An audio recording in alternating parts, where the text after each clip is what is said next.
Shri Venkateswara gold తాకట్టులో ఉన్న మీ బంగారాన్ని విడిపించి కొనబడును. టీవీ ప్రేక్షకులకు స్వాగతం సుస్వాగతం.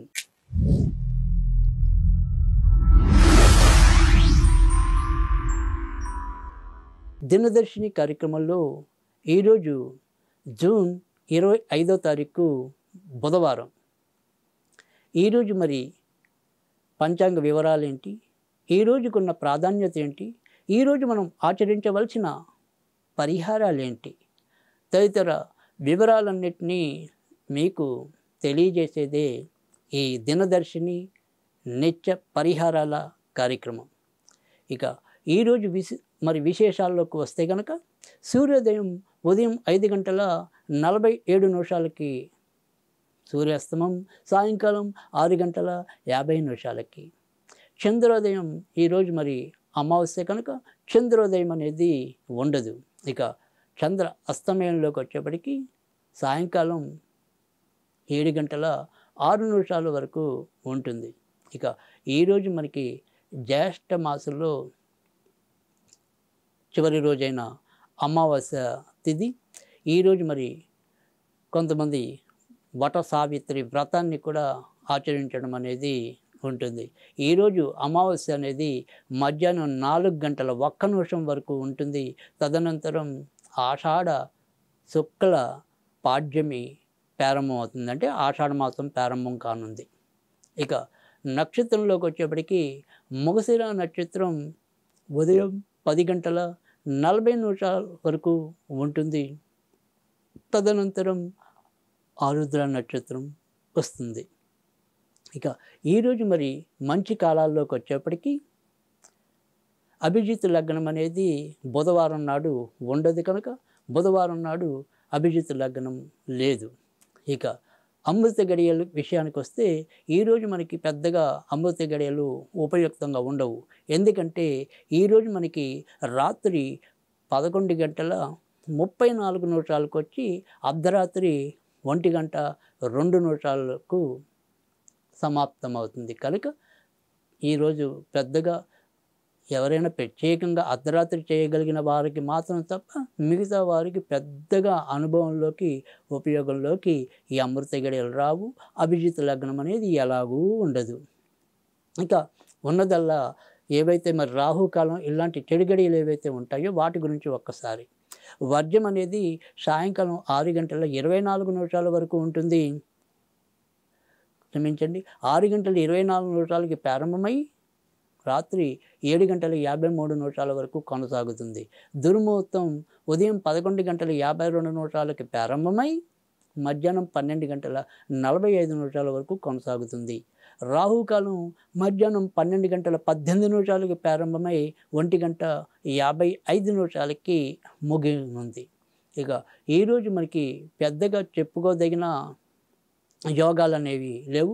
ఉన్నంతలో అంతవరకు తమిళ మంచి యోగం అనేది అమృత యోగం అనేది ఉదయం 10:40 వరకు ఉంటుంది. ఇక ఈరోజు మనకి ఏదైనప్పటికీ కూడా యోగాల్లోకి వచ్చినప్పటికీ మరి ఆ యోగంలో కూడా పెద్దగా చెప్పుకోదగిన యోగ కాలం అయితే కనుక మనకేమీ కనపట్టలేదు. ఇక ఈరోజు మరి ఎవరికి ఏదైతే గండయోగంగా ఈరోజు అనేది ఉంటుంది, తర్వాత అది ఉదయం 6 వెళ్ళిపోతుంది. కొంత మధ్యస్థమైన యోగం అనేది వృద్ధి యోగం అనేది ఉంటుంది.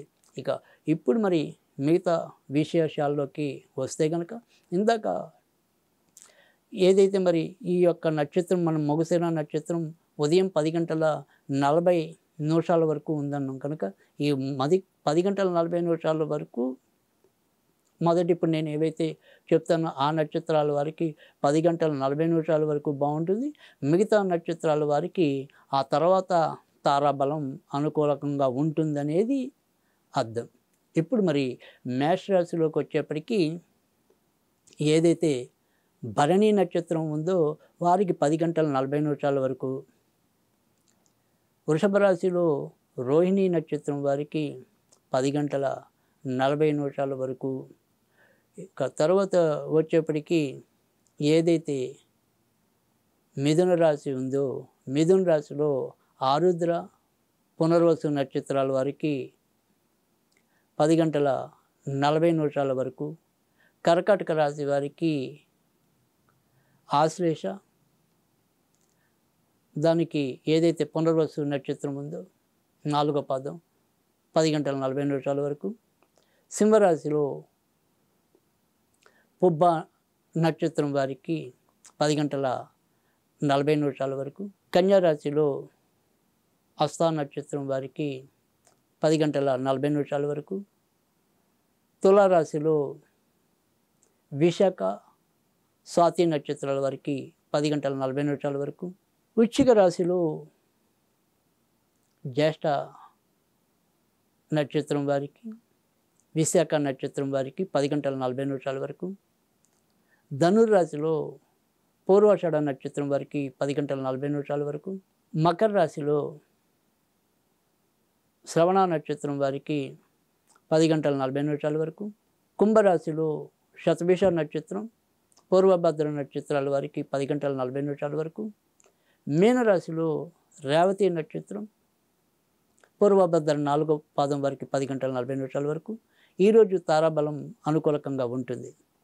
ఈరోజు మరి సాయంకాలం నుంచి మంగళవారం అమావాస్యతో కూడి ఉంటుంది కనుక సాధ్యమైనంత వరకు కూడా మరి వాహనాలు నడిపేప్పుడు కొంతవరకు జాగ్రత్తగా ఉండటం అనేది అవసరం. అంతేకాకుండా ఈరోజు మరి మొదటే మనం చెప్పుకున్నాం, ఈ మంగళవారం అమావాస్య రావటం అనేది ముఖ్యంగా లక్ష్మీ పూజ చేస్తే కనుక చక్కటి సాయంకాలం ఎవరైనా సరే, అంటే మనం ఈ యొక్క ఉగ్రదేవత ప్రత్యంగిరా కాకుండా మంగళవారం జయవారం కనుక ఈరోజు మరి అమావాస్య కలిసి వచ్చినప్పుడు ఈరోజు సాధ్యమైనంత వరకు కూడా మనం అప్పులు ఇవ్వటం, అప్పులు తీసుకోవటం రెండూ కూడా వర్జనీయం కనుక వాటికి సాధ్యమైనంత వరకు మనం దూరంగా ఉండటం అనేది అవసరం. ఇక ఈరోజు మీరు ఏదైనా సరే లక్ష్మీ పూజ సాయంకాలం ఏదైనా సరే అవకాశం ఉన్న వాళ్ళు లక్ష్మీ పూజ చేసి కొద్దిగా క్షీరాన్ని నివేదన చేసినట్టయితే మనకి చాలా చక్కటి ఉత్తమమైన ఫలితాలు పొందటం చెప్పడంలో కూడా సందేహం లేదు. ఇక ఈరోజు మీరు ఏదైనా సరే చదువుకుందాం మంత్రం లాంటిది అనుకుంటే కనుక ఓం నమో మహాలక్ష్మియే నమః, ఓం నమో మహాలక్ష్మియే నమః, ఓం నమో మహాలక్ష్మియే నమః అనేది, అంటే ఈ బుధవారం నాడు అమావాస్య కానీ మంగళవారం అమావాస్య కానీ ఈ రెండిట్లో ఏదైనా సరే, అంటే నిన్న రోజు మనం ప్రత్యంగిరాదేవి గురించి చెప్పుకున్నాం. అలాగే అక్కడ మనం ఒకవేళ ప్రత్యంగిరాదేవిని మంగళవారం నాడు అంటే మనకి ఆవిడ ఆరాధన చేత కాదు అనుకునే వాళ్ళు అదే రోజు మీరు లక్ష్మీదేవికి కూడా చేసుకోవచ్చు. అలాగే ఇది బుధవారం నాడు కూడా మనం వెంకటేశ్వర స్వామికి సంబంధించిన పూజలు, విష్ణుమూర్తి ఆరాధనకి అనుకూలం కనుక ఈరోజు కూడా మళ్ళీ లక్ష్మీదేవికి, అంటే నిన్న ఇవాళ ఈరోజు 2 రోజులు కూడా లక్ష్మీదేవి ఆరాధనకి కూడా ఉపయుక్తంగా ఉంటాయని చెప్పడంలో కూడా సందేహం లేదు. కనుక ఈరోజు మరి ఆ రకంగా మనం అందరం కూడా ఈ యొక్క పూజలు చేసుకోవటం మంచిది. ఇక పూజలతో సంబంధం లేకుండా ఈరోజు సాధ్యమైనంత వరకు కూడా ఎవరైతే వారు స్నానం చేసే నీటిలో ఒక 2-3 పచ్చి పాల చుక్కలు కలిపి స్నానం చేసినట్టయితే కనుక ఉన్నంతలో మంచి ఫలితాలు పొందడానికి కూడా ఆస్కారం అనేది ఉంటుంది. ఇక నిజానికి అలాగే ఈరోజు మధ్యాహ్నం కొంతమంది నవరాత్రులకి శ్రీకారం, అంటే ఆషాఢ మాసం ప్రారంభంలో, అంటే అందరూ చేసుకునేదైతే కనుక రేపటి నుంచి ప్రారంభమవుతాం అనేది అయితే ఉంటుంది. ముఖ్యంగా రాత్రిపూటే చేయటం అనేది ఉన్నవాళ్ళు ఈరోజు సాయంకాలం నుంచి మనకి పాడ్యం వచ్చేస్తుంది కాబట్టి కొంతమంది ఈరోజు కూడా ఈ యొక్క వారాహిదేవి నవరాత్రులు ప్రారంభించుకోవటం అనేది కూడా జరుగుతుంది. అంటే ఈరోజు ముందు అంకురార్పణ చేసి రేపటి నుంచి మిగతా 9 రోజులు కూడా చేయటం అనేది కూడా కొంతమంది ఆనవాయితీలో కూడా జరగడం అనేది అయితే ఉంటుంది. ఇది ఈరోజు మరి దినదర్శినిలో ముఖ్యాంశాలు.